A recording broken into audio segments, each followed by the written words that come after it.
susubukan lang ako ngayon. Testing ko lang to. Yung Plasti-Dip. Boss ni Plasti-Dip. Yan, rubberized na pwede siyang ma-remove. Subukan natin dito sa gas-gas, puro gas-gas na Rota Slipstream. Nalinis ko na to eh, wala na itong masyadong masyadong dumi-dumi. Yan, pinalinis ko. Mga mancha niya na lang talaga yan. Wala na dumi. Then, ang balak ko, yung likod muna yung tirahin ko para sa overspray. Kasi pag yun ako dito tapos nag-spray ako sa likod, para may sprayan pa yung harap eh. So baliktarin ko lang to. Hindi, pakita natin sa inyo.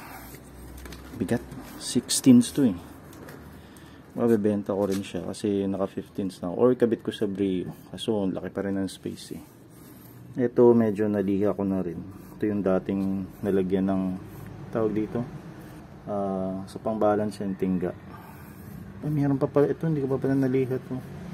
Dito lang sa labas. Ito, mancha niya na talaga yan. Kahit anong linis ko dyan, ayaw nang matanggal na. Wala na. Parang mancha niya na talaga yan. Hirap ng gawing black. So, ito, shake ko lang din to ng mga 2 or 3 minutes. Dalawang lata yung ganito ko. Kasya na siguro sa 4. Then, meron din akong flat clear. Pero di ko alam kung gagamitin ko to. So wait lang, tanggalin ko pa to, lihain ko pa to ng konti para at least medyo pantay. Ma-offset nito, mga orig Rota. Hindi ko lang offset nito eh. Ang hirap mabasa. Wala, hindi ko na mabasa. Luma na kasi ito. 6.5 ba? 7. Ito, na-shake ko na. Shake ko na to ng mga 2 or 3 minutes. Yan lang naman daw sabi. Linisin. Dapat daw walang grasa or dumi yung pag-spray natin. Hindi naman sinabing kailangan liyain. Tapos gumamit daw ng flat white. Eh, ayokong gumamit ng dagdag gastos. Pabibenta rin natin kasi ito. Testing muna natin dito sa likod. Banatan natin dito. Galing eh.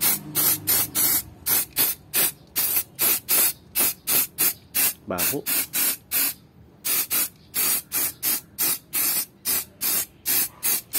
Baho lang mga sirs. Tingin ko kasya tong isa sa dalawa. Ang bigat eh. Mga 5 minutes siguro, 10 minutes bago ako mag-spray ulit. Baho.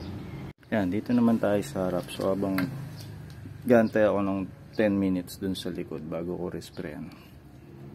Sa harap muna. Ito may mga paint na natanggal na. Hindi na rin daw kailangan lagyan ng masking kasi pwede mo namang kamayin yan mamaya eh. Tatanggal yun pati dito sa pito kasi nga removable naman siya, di ba? Natin mamasking. Lahat naman sila hindi na gumamit. Mga napanood ko rin na guide. So tingnan natin. Uy, galing eh. Oo nga no?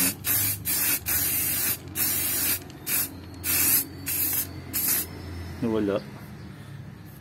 Ayos ah. Pwede pala ito agad eh. Mabilisan lang. Eto rin, matanggal naman yan pag nilagay mo yung lock nuts.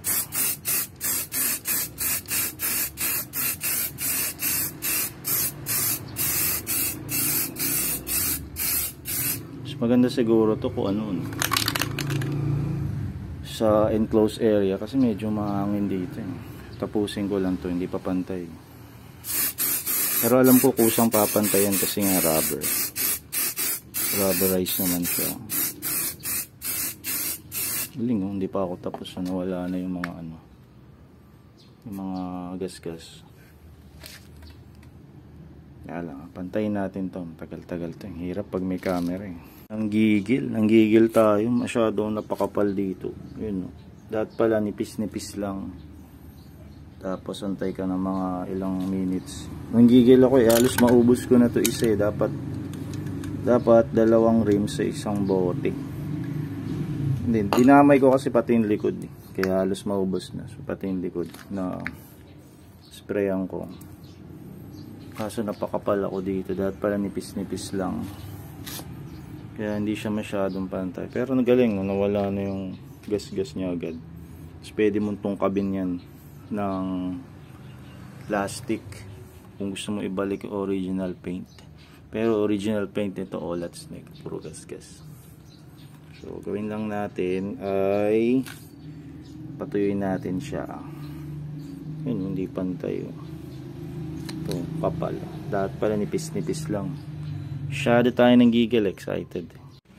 Tuloy na natin sa isa pang rims. Likod oh. Yun, puro gas-gas. Dinamay ko na pati yung likod. Dito.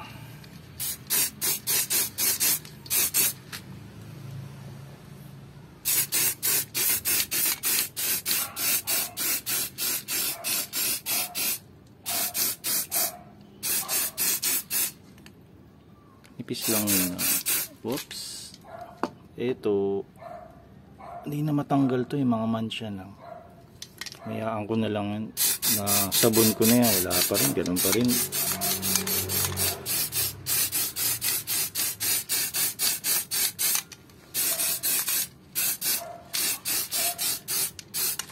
Tapusin ko lang to.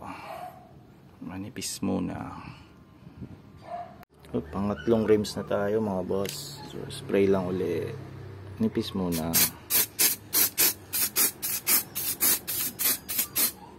Hindi akong i-hold ng steady. Pitik-pitik lang. Yup. Santay lang ako ng ilang minuto. Ito pa pala.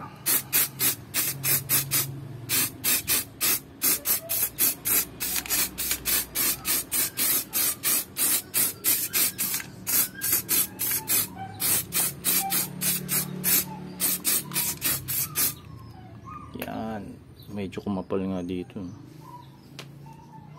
Tutuyin ko muna ng konti. Nakakalimutan kung kuha na ng video to kaninang umaga. Kaso na-post ko ng hapon, ang bilis.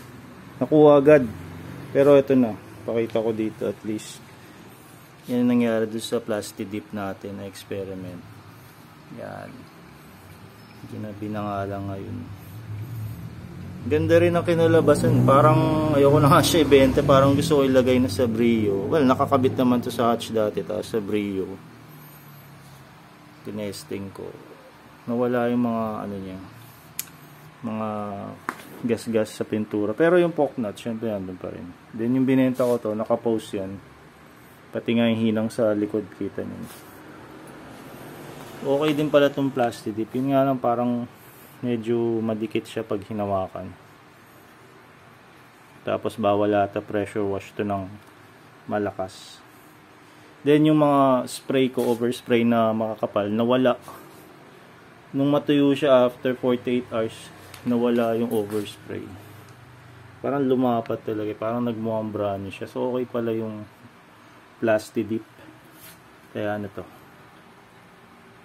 Dumi lang. Kala ko nagasgas. So yan, nakabook na raw, kukunin na daw ito mamaya. Tapos dito, wala na rin ano yan. Wala na rin mga tape kasi hindi ko na nilagyan tape. Matanggal na mga kusahan ng plastic dip. Ang dumi no. Then yung buyer, aware syempre siya na naka-plastic dip lang yan. Nakalagay din doon sa ads. Tsaka yung hinang, at ano pang issue niya, nandun din. Hindi ko lang sure yung balance ito. Hindi ko naman kasi pinabalance sa dati. Nakuha ko. Pero meron siyang tinggaw. Yun nakuha ko kasi yung hatch. Yan na yung kasama. Pero ang ganda ng plastic dip. Kung gusto nyo try, mabilisan na gawa. Pwede na rin siya kaysa mukhang puro gas-gas. So yun lang. Sayang hindi ko na video ng umaga. Nakalimutan ko na-post ko agad. Tapos ang dami. Siguro mga 20 yung nag-PM sunod-sunod. May tumawag. Seryoso sa deal. Yun. Kinuha niya na agad. Mark as sold ko na daw. Siya na daw bahala. So yun lang mga boss. Try nyo rin plastic dip. Tingnan nyo kung magustuhan nyo. So yan. Yan na muna.